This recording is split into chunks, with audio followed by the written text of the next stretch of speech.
Bentornati, bentrovati a Storie. Stiamo raccontando quelle che sono le caratteristiche del genere epico e lirico, la caratteristica fondamentale del passaggio dal mondo epico di Omero alla lirica dei grandi poeti dell'età che ormai si sta via via separando dal mondo arcaico, e lo stiamo facendo prendendo proprio in esame le caratteristiche della lirica. La lirica intesa come monodica, intesa come corale, intesa come giambica, intesa come elegiaca. La lirica monodica fatta da un unico grande protagonista, la lirica corale fatta da un gruppo, la lirica giambica fatta per l'invettiva, la lirica elegiaca fatta per un'esortazione. Abbiamo visto come alla lirica corrispondono dei particolari metri diversi da quelli che erano i metri tipici del mondo dell'epica. L'epica aveva come metro l'esametro, qua invece abbiamo dei metri che si fondano sull'isosillabismo e sull'istico elegiaco, quindi proprio un modo diverso di rappresentare i suoni, di rappresentare i messaggi, e anche dialetti diversi. Se io volevo cantare una canzone da solo usavo l'eolico, se io volevo fare una composizione di gruppo usavo il dorico, se io invece volevo buttarmi sull'elegia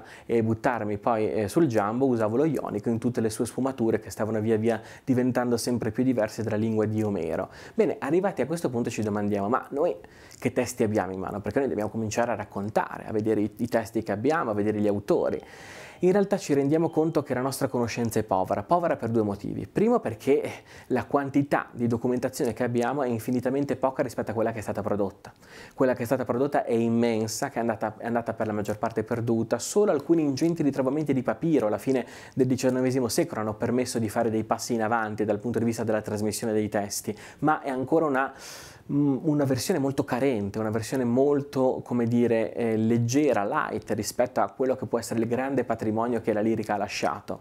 E poi c'è un fatto: la lirica non era fatta soltanto per essere letta, non era fatta soltanto per essere ascoltata, la lirica aveva la musica, lirica proprio deriva dall'accompagnamento con la lira o con la cetra, e la lirica aveva anche i gesti, il ballo, quindi noi non sappiamo che gesti, che ballo, che musica c'era legata a quel tipo di componimento. Quindi la nostra conoscenza, che può essere anche molto grande, però in realtà è sempre molto povera, molto fragile, per due motivi: perché non possediamo una quantità di testi paragonabile a quella che è stata prodotta, e perché comunque le possediamo in una modalità che non è completa. È come aver scoperto una canzone di un grande cantante che vi piace, ma avere soltanto il testo, non saperne la musica e non sapere il balletto con cui veniva accompagnato durante l'estate.